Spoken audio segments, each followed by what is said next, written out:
Today we'll take a look at how to generate impact reports within Lattix. So what I have is a project that's loaded inside Lattix, and it's the ISO AGLib project, and it has 4 subsystems: COM, HAL, driver, and util. So let me just expand driver, and then let's go inside CAN, and we'll expand IMPL, and let's assume that we are actually working on the CAN subsystem.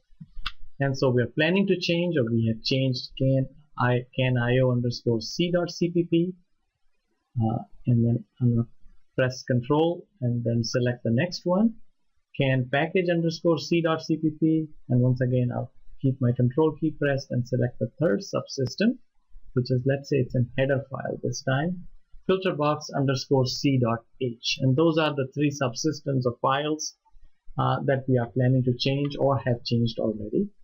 And I'm going to mark them as changed. So I'm going to select and choose the menu mark changed.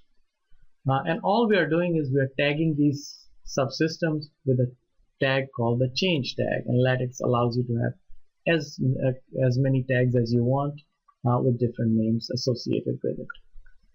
Having tagged these subsystems, now what I'd like to know is what is the impact of the change? What are the things that will be affected by it? And I'd like to get a list of the direct and the indirect dependencies.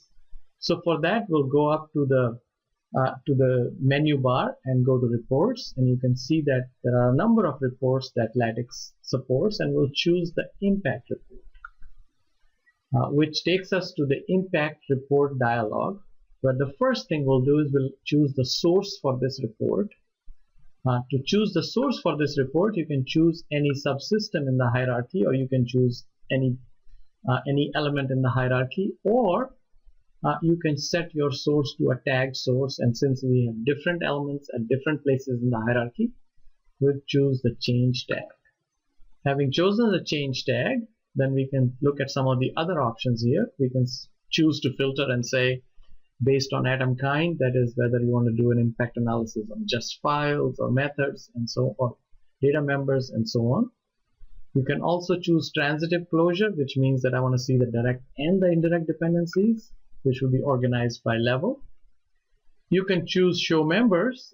So if you have members enabled and you want to do an impact analysis at a method level, so produce a call graph, or at a data member level to see who modifies data members, you could go to show members, and there are a few other options that I'll skip for now because they are related to some advanced features, as well as you can choose dependency kinds to filter by.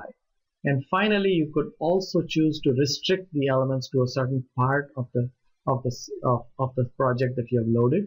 In our case, we'll choose the entire project, and so that will be $root.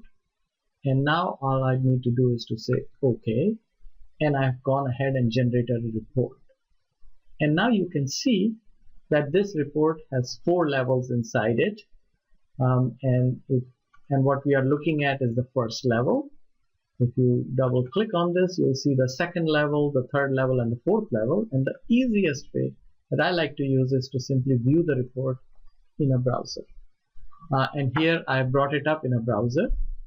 And you can see that the impact report level 1 is organized as a table, and level 1 is the direct dependency. So on the left hand side are the 3 files, the CAN-IO underscore c.cpp, the CAN pkg underscore cpp, and the header file. The kind of dependency that it has and what depends on it is on the right hand side. So we have a table which shows you the direct dependencies of those 3 files. If we were to now go to impact report level 2, then things which are on the right hand side will now be on the left hand side, and their dependencies will be on the right hand side. And so what we have is a first level of indirection. And if we were to go to impact report level 3, then we have the second level of indirection. And going further down, we have the impact report level 4, which is the 4th level, and in this particular case, the last level. So because we chose transitive closure, we'll keep going until we cannot go anymore. So what we see here is a complete list of everything that could depend because of the change to those three files. Here is a complete list of all the files that could be affected by. And this is a simple example of how to generate an impact report.